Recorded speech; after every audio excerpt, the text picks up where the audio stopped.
بسم الله الرحمن الرحيم والصلاة والسلام على أشرف المرسلين. Salam alaikum, bonjour tout le monde. Aujourd'hui, on va voir la partie numéro 2, chapitre numéro 1, introduction au réseau informatique.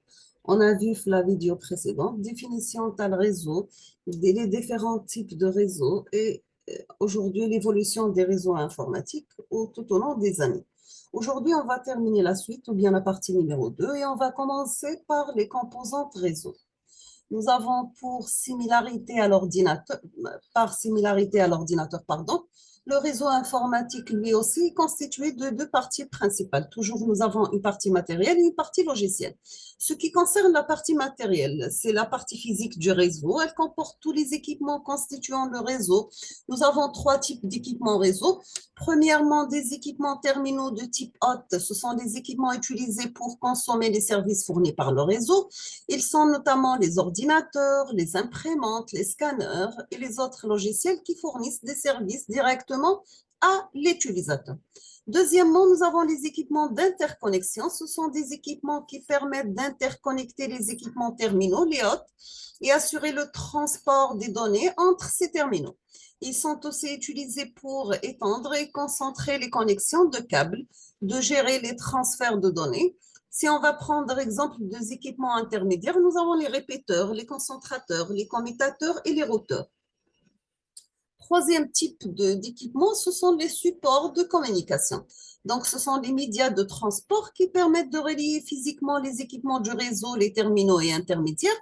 Ils peuvent être soit des câbles qui transportent des signaux électriques, fibres optiques transportant les ondes lumineuses, l'atmosphère ou le vide spatial transportant les ondes radio. On va voir ça en détail. Chapitre numéro 4, Inch'Allah. On passe maintenant à la partie logicielle. Cette partie contient les différents programmes qui assurent le fonctionnement ainsi que l'utilisation des services du réseau et qui peuvent être classifiés en deux classes. Nous avons les protocoles de communication, exemple TCP/IP. Ce sont des logiciels indispensables pour le fonctionnement du réseau. Par similarité à l'ordinateur, le protocole réseau est équivalent au système d'exploitation pour l'ordinateur. Nous avons aussi les programmes ou bien les applications communicants, exemple le browser. Ce sont des logiciels qui permettent d'utiliser les services du réseau par similarité à l'ordinateur. Donc, ces programmes sont équivalents aux applications assurant l'utilisation de l'ordinateur pour la réalisation de différentes tâches, par exemple le Word, le Media Player, etc. On passe maintenant à la classification de réseaux. Nous avons plusieurs paramètres qui peuvent être considérés dans la classification des réseaux. Et le paramètre le plus répandu, c'est la taille du réseau. Selon leur taille, on a 4 types de réseaux. PAN, LAN, MAN et WAN. Voici la classification des réseaux. Réseau bus, réseau personnel PAN, entre 1 mètre et 10 mètres. Réseau local LAN, entre 10 et 100 mètres. Des réseaux métropolitains entre 1 km et 10 km et les réseaux étendus au-delà de 100 km. On va commencer par le PAN ou bien Personal Area Network. C'est le réseau de la plus petite taille. Il couvre une distance de quelques mètres et sert à interconnecter les équipements personnels, téléphones mobiles, ordinateurs portables, etc. Les réseaux PAN sont généralement sans fil. Vous avez les réseaux Bluetooth, Zigbee, infrarouge, etc. Deuxième type de réseau, c'est bien LAN ou bien ce qu'on appelle Local Area Network. C'est le réseau local. Il représente le réseau informatique sous sa forme la plus simple. C'est un réseau qui couvre une distance allant jusqu'à quelques mètres et relie des équipements généralement d'une même organisation, par exemple une entreprise. 100 dB, bien sûr, peut aller de quelques mégabytes par seconde à quelques gigabytes par seconde, grâce à la fibre optique, bien sûr. Si on va prendre un exemple, nous avons l'Ethernet, les réseaux sans fil I3E802.11, le Token Link, Hyperland, etc. Troisième type, c'est les MAN, Metropolitan Area Network. C'est un ensemble de réseaux LAN interconnectés entre eux et avec l'extérieur, bien sûr. Un réseau MAN couvre une distance d'une ville. Exemple, le réseau contenant le réseau d'Algérie Télécom, le réseau de Sonalgaz et celui de notre centre universitaire constituaient un réseau MAN. Le WAN, c'est Wide Area Network, réseau longue distance. Donc, c'est un réseau étendu qui couvre une grande zone géographique à l'échelle d'un pays. d'un continent ou de la planète entière. Il relie le réseau LAN et MAN. Exemple, le plus grand réseau LAN est le réseau des réseaux, c'est Internet. Donc, vous voyez dans cette figure les différentes classes de réseaux, PAN, LAN, MAN et WAN. Donc, vous avez PAN, par exemple, Bluetooth, LAN pour une ville, LAN pour une salle de TP, WAN, c'est l'Internet. On passe maintenant à la topologie d'un réseau. Nous avons que la topologie d'un réseau, c'est la structure des interconnexions entre les éléments du réseau. Elle désigne son architecture, exemple de topologie bus, étoile, anneau, maillet, etc. Il y a deux types de topologie. La topologie physique, elle définit la disposition du matériel physique du réseau.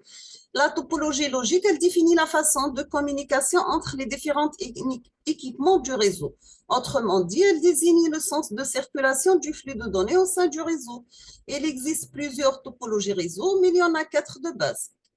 Nous avons topologie bus. Dans une topologie en bus, il y a une seule connexion partagée par toutes les stations. Donc, un seul câble connecte plusieurs stations, généralement appelé câble de backbone.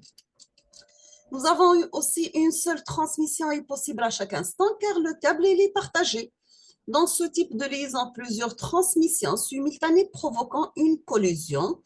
Par conséquent, il faut une politique d'accès au support, ce qu'on appelle un algorithme d'arbitrage.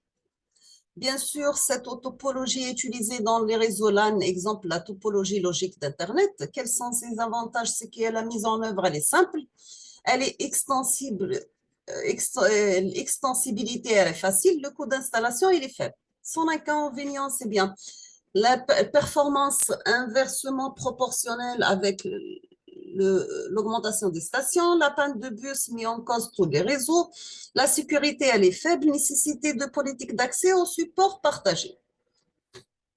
On va commencer par topologie anneau. Donc, dans une topologie anneau, les stations sont reliées entre elles dans une boucle fermée, c'est-à-dire un anneau, un segment de câble connecte chaque deux stations adjacentes, les données circulant d'une station à l'autre dans un sens autour de l'anneau selon un mécanisme d'arbitrage, à savoir le jeton. Quels sont les inconvénients? C'est bien la minimisation de la quantité de câbles utilisés par rapport à un bus. Et nous avons aussi l'accès déterministe, c'est-à-dire pas de collusion. L'inconvénient, c'est que la panne d'une station met hors service tous les réseaux et nous avons aussi l'extensibilité difficile. Ce qui concerne la topologie étoile maintenant, dans cette topologie, toutes les stations sont connectées à un nœud central qui est généralement un équipement intermédiaire et c'est à travers ce nœud central qu'elles communiquent. Selon le type du nœud central, les données transmises par une station et reçues par ce nœud central sont soit transmises à toutes les stations. Dans ce cas, le nœud central est similaire à un bus transmis aux stations concernées. Bien sûr, cette topologie est utilisée dans le réseau LAN. Exemple, la topologie physique d'Ethernet. L'avantage extensible facile, la panne d'une station ne paralyse pas tout le réseau. L'inconvénient, c'est les plus onéreux par rapport au bus et anneaux. La panne de concentrateur bloque tout le réseau. Quatrièmement, nous avons topologie maillée. Dans la topologie maillée, chaque station peut avoir des connexions avec toutes les stations dans le cas d'un maillage complet ou un sous-ensemble de stations dans le cas d'un maillage partiel. Et cette topologie est utilisée pour les réseaux WAN. Donc, vous avez modèle étoile star, bus, anneau, ring et maillé mesh. Donc, vous savez les différents types de topologie des réseaux, pardon. Toute combinaison entre ces topologies est possible, ce qui donne une topologie hybride. Maintenant, pour le choix de la topologie.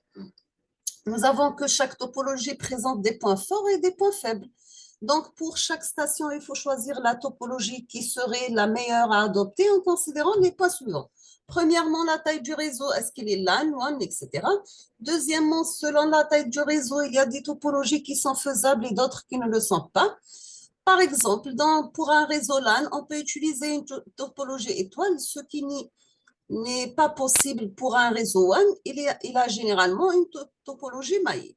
Bien sûr, pour la technologie utilisée, est-ce que Ethernet, token ring, etc., la technologie utilisée peut imposer l'utilisation d'une topologie bien précise. C'est le cas pour Ethernet ou un réseau Ethernet à une topologie logique bus. Ceci est aussi le cas pour la technologie token ring où le réseau doit avoir une topologie anneau. On passe maintenant aux contraintes économiques. Nous avons les équipements intermédiaires, câblage, etc. C'est la priorité est de mettre en œuvre un réseau avec le moindre coût possible. Donc, ça serait mieux d'utiliser une topologie bus au lieu d'une topologie étoile, par exemple. Bien sûr, avec les services à offrir, c'est une protection contre les pannes, la qualité de service, etc. Donc, selon les services assurés par le réseau, certaines topologies seraient meilleures que l'autre. Par exemple, si la priorité est d'avoir un réseau sécurisé, il vaut mieux éviter une topologie bus. Donc, il n'y a pas de topologie qui est toujours meilleure qu'une autre, mais ceci dépend plutôt de la situation et se diffère d'un réseau à un autre. Pour opter pour une telle topologie qui est la plus adéquate et la plus adaptée à son réseau, l'ingénieur réseau doit considérer les paramètres susmentionnés ci-dessous pour en faire le choix. On passe maintenant à l'architecture fonctionnelle des réseaux. Les deux modes de fonctionnement des réseaux sont client-serveur ou égal à égal. Nous avons l'architecture client-serveur. Dans l'architecture client-serveur, un ordinateur central appelé serveur fournit des services aux autres ordinateurs appelés clients. Quel est le rôle du serveur? Bien sûr, il est toujours à l'écoute et prêt à répondre aux requêtes du client. À l'arrivée d'une requête, il la traite et envoie la réponse. Et le rôle du client, bien sûr, il envoie des requêtes au serveur et il attend des réponses à ces requêtes de la part du serveur. On va commencer par l'architecture peer-to-peer ou bien égal à égal. Donc, elle est appelée aussi l'architecture pair à pair. Dans cette architecture, chaque client est aussi un serveur, pas d'ordinateur central. Ainsi, chaque machine peut jouer les deux rôles. Généralement, cette architecture sert partage des fichiers en pair à pair, calcul scientifique et la communication. En général, un système client-serveur se concentre sur le partage des données où il y a des machines spécifiques. C'est le serveur qui gère les données. On dit qu'on a une gestion centralisée de données, tandis que le système pair à pair se concentre sur la connectivité et chaque machine a ses propres données et applications. Pour liaison partagée et liaison dédiée, on va commencer par liaison partagée. On parle d'une liaison partagée dans le cas d'un média de transport qui est utilisé par toutes les stations pour les transmissions de données. Et donc, une seule transmission est possible à chaque instant. Ce type de liaison nécessite des mécanismes pour partager le média et gérer l'accès. Exemple de la liaison partagée, le canal radio dans le cas des réseaux sans fil, le bus dans le cas d'un réseau de topologie bus, etc. Pour une liaison dédiée cette fois-ci, elle est utilisée seulement par les deux stations qu'elle les relie. Ainsi, la transmission se fait l'une des deux autres stations vers l'autre. Exemple de liaison dédiée, les liaisons d'un réseau d'une topologie maillée. Les techniques de transmission. Il existe trois techniques de transmission. Tout dépend du nombre de destinataires. Il y a la transmission unicast, multicast et broadcast. On va commencer par unicast, ce qu'on appelle transmission point par point, à point. Une transmission unicast, une communication entre seulement deux hôtes. Elle est caractérisée comme suit. Nous avons la transmission donc entre une seule source et un seul destinataire. Chacun des hôtes communicants est identifié par une adresse unique, nécessité d'une fonction de recherche du chemin entre source et destinataire. En faisant parallèle avec la réalité, supposons qu'il y a un réseau interconnectant l'enseignant avec ses étudiants. Un exemple d'une transmission unicast est le cas où l'enseignant envoie un message à l'étudiant majeur de sa promotion pour une participation à un concours. Maintenant, pour le multicast ou bien la transmission multipoint. Une transmission multipoint est appelée aussi diffusion de groupe. C'est une transmission dans laquelle la même information est envoyée à plusieurs récepteurs en une seule transmission. On peut avoir la diffusion d'un émetteur source unique vers un groupe, plusieurs, mais pas tout, de récepteurs bien sûr, et le groupe de récepteurs identifié par une adresse de multicast. Maintenant, considérons le réseau enseignant-étudiant. précédent. L'exemple d'une transmission multicast, c'est le cas où l'enseignant envoie un message aux étudiants qui ont une note inférieure à 10 pour leur faire un examen de rattrapage. Supposons que la moitié de la promotion ont moins de 10 dans l'examen, bien sûr. Troisièmement, nous avons le broadcast ou bien diffusion. Une transmission broadcast permet de faire parvenir des données à toutes les stations en une seule transmission. Ce type de transmission, réalisable sur un canal commun ou par des diffusions actives par les nœuds. Par exemple, dans les réseaux sans fil, les données sont diffusées à toutes les stations capables de recevoir. Peut présenter un risque de sécurité. Donc, considérant le réseau enseignant-étudiant précédent, l'exemple d'une transmission broadcast, c'est le cas où l'enseignant envoie un message d'information à tous les étudiants à propos de la programmation d'une séance supplémentaire. Unicast, donc vous avez en rouge, c'est la source, et en vert, destinataire ou bien le récepteur. Et vous avez ici le multicast et le broadcast. Donc, le majeur, les étudiants inférieurs à 10 et tous les étudiants. Maintenant, on va parler côté commutation. Nous avons que la commutation, c'est le processus de relais ou d'acheminement des données à travers le réseau d'un nœud à un autre et de la source, ou bien à la destination. Elle est assurée par des équipements intermédiaires appelés commutateurs. On ne parle de commutation qu'en le cas d'une interconnexion indirecte. Donc, dans une topologie étoile, l'équipement au centre, c'est le concentrateur. C'est un équipement intermédiaire à la réception d'une donnée d'une machine. Le concentrateur le retransmet à sa destination. On dit que le concentrateur a fait une commutation de données, tandis que dans une topologie MAI, la donnée envoyée par la source arrive à sa destination directement sans commutation. Il existe trois types principaux de commutation.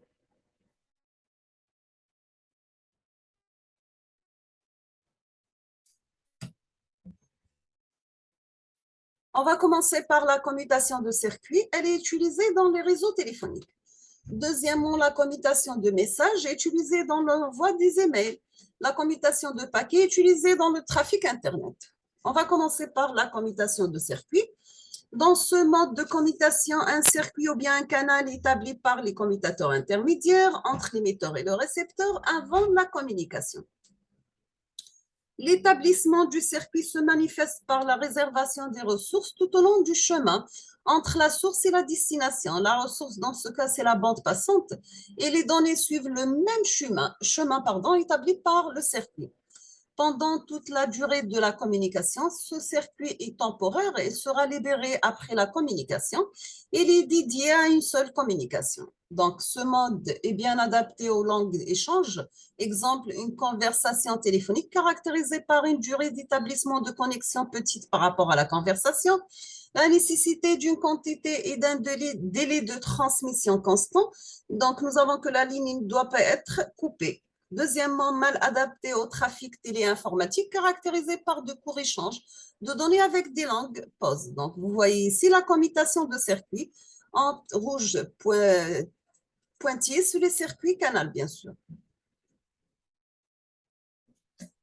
Deuxième type, c'est commutation de messages. La commutation de messages nécessite à transmettre un bloc de données appelé message. Exemple, un email, séquentiellement d'un nœud à un autre selon le principe store and forward. C'est-à-dire chaque nœud attend d'avoir reçu l'intégralité du message avant de le transmettre au nœud suivant. Donc, elle fonctionne ainsi. La source passe par le message au premier commutateur. Le commutateur stocke le message jusqu'à ce qu'il puisse établir une connexion avec le prochain commutateur ou bien le destinataire. Troisièmement, une fois la connexion établie, le message va envoyer au prochain commutateur jusqu'à l'arrivée à la destination finale. Dans ce mode, on a une utilisation économique des lignes de transmission par rapport à la commutation de circuit, c'est-à-dire pas de réservation de canal, une possibilité de transfert de données même si le destinataire est déconnecté, c'est-à-dire pas besoin d'établir un circuit, contrairement à la commutation de circuit qui nécessite une connexion avec le destinataire. Nous avons aussi diffusion économique d'un message à plusieurs destinataires, c'est la création du duplicata. Le temps de transit dépend de la taille du message, de la taille du réseau et du trafic, mais il est mal adapté aux conversations. Donc, nous avons des délais qui sont trop longs.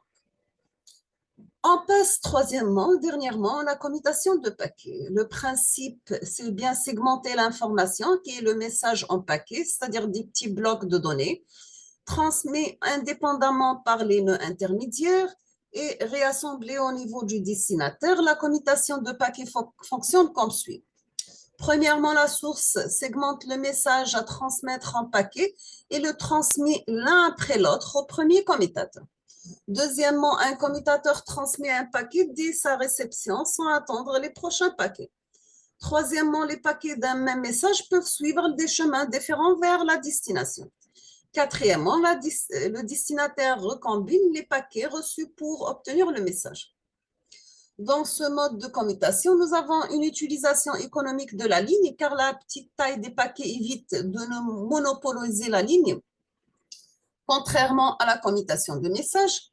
Bien adapté au transfert de données informatiques, c'est le mode de transfert utilisé sur Internet. Ils ont résistance aux pannes des nœuds intermédiaires, délai de transfert variable. Il y a possibilité de perte de paquets. Maintenant, si on va faire une petite comparaison entre commutation de messages et de paquets. Donc, la différence entre la commutation de circuit et les autres commutations, c'est clair. Elle est claire. Cependant, la commutation de messages et celle de paquets sont pratiquement quasi similaires. Néanmoins, il y a des différences entre elles. Donc, pour illustrer une des différences, considérons l'exemple de la figure 5. On peut bien remarquer qu'un bloc de données envoyé par commutation de messages prend plus de temps à arriver à la destination, ainsi qu'il est envoyé par commutation de paquets. Ceci car en commutation de messages, un nœud dans la machine de transmission, par exemple un 1, attend la réception de tout le bloc de données pour pouvoir commencer sa transmission du nom suivant, donc un 2. Voici la figure. Donc, vous avez la figure A, c'est commutation de messages, et B, vous avez la commutation de paquets, toujours entre émission et réception. Par contre, la communication de paquets, le nom N1 commence sa transmission dès la réception de la première partie, le premier paquet du bloc de données. Ainsi, au moment de l'envoi du deuxième paquet vers N1, N1 envoie le paquet qu'il a déjà reçu, à savoir le premier paquet N2 en parallèle. Notez que dans ce cas, la transmission commence séquentielle, ainsi devient parallèle. Donc, ce parallélisme est appelé parallélisme pipeline. Nous avons aussi des modes de fonctionnement. Donc, la communication dans un réseau peut être établie selon deux modes, à savoir avec connexion ou bien sans connexion. On va commencer par le mode sans connexion, ce qu'on appelle le datagram. Dans le mode non connecté, le paquet transmis est appelé datagram. Dans ce mode, chaque paquet contient les adresses sources et destinataires permettant sa livraison autonome. Et chaque paquet est acheminé indépendamment des autres. Nous avons la possibilité de transmission multicast et broadcast. Le service offert par le mode sans connexion est caractérisé par la non-fiabilité, c'est-à-dire possibilité d'erreur, mauvaise livraison, etc. La non-garantie de délivrance, possibilité de perte de paquets, la non-garantie de l'ordre de réception, c'est-à-dire la possibilité de déséquencement, duplicata, etc. La non-garantie de délai de délivrance de paquets. Nous avons aussi un autre mode, c'est le mode orienté connexion. Dans le mode connecté, une connexion doit être établie entre les stations avant la communication qui se déroulera en 3 étapes. Premièrement, établissement de la connexion. Deuxièmement, transfert de données. Troisièmement, libération de la connexion. Donc, lors de l'établissement de la connexion, les paramètres comme la vitesse de transmission, la taille des paquets, la numérotation des paquets, etc., peuvent être négociés. Dans ce mode de fonctionnement, le service offert, c'est un service fiable avec garantie de délivrance dans l'ordre des données envoyées. Une remarque, on note bien que la commutation de circuit fonctionne selon le mode concerné et la commutation de messages fonctionne selon le mode non connecté. Cependant, la commutation de paquets peut fonctionner selon les deux modes. Nous avons pour le multiplexage. Le multiplexage, c'est la technique de partage d'une voix, appelée voix haute vitesse entre plusieurs utilisateurs aux voies appelées voies basse vitesse. Pour plusieurs données issues de différents utilisateurs, ils vont être passés à travers un seul support de transmission. L'opération est assurée par un équipement appelé multiplexeur et démultiplexeur. Il existe deux techniques principales de multiplexage. Nous avons le multiplexage temporel TDM. Nous avons des intervalles de temps sont alloués périodiquement aux différents utilisateurs. Deuxième type, c'est le multiplexage fréquentiel, le FDM. Une plage de fréquence fixe est attribuée à chaque utilisateur. Bien sûr, cette bande passante permet de transmettre un débit fixe. Remarque, on revient en détail sur ça, chapitre numéro 3, bien sûr. Vous voyez dans la figure numéro 1, l'intervalle de temps, par exemple, le multiplexage TDM et la voie basse vitesse. Et ici, vous avez la plage de fréquence avec une voie haute vitesse. On termine avec une conclusion. Dans ce chapitre, nous avons vu c'est quoi un réseau, quelles sont ses composantes, ses architectures, etc. Nous pouvons maintenant étudier son fonctionnement avec plus de détails. Pour cela, nous devons tout d'abord comprendre le modèle en couches utilisé pour modéliser les réseaux, ce qui nous facilitera leur étude. Donc, on va le voir chapitre suivant. On va commencer par le modèle OSI. Nous sommes arrivés à la fin de cette vidéo et ce cours. Je vous remercie infiniment pour votre attention. N'hésitez pas si vous avez des questions et à la prochaine vidéo, Inch'Allah. Merci beaucoup.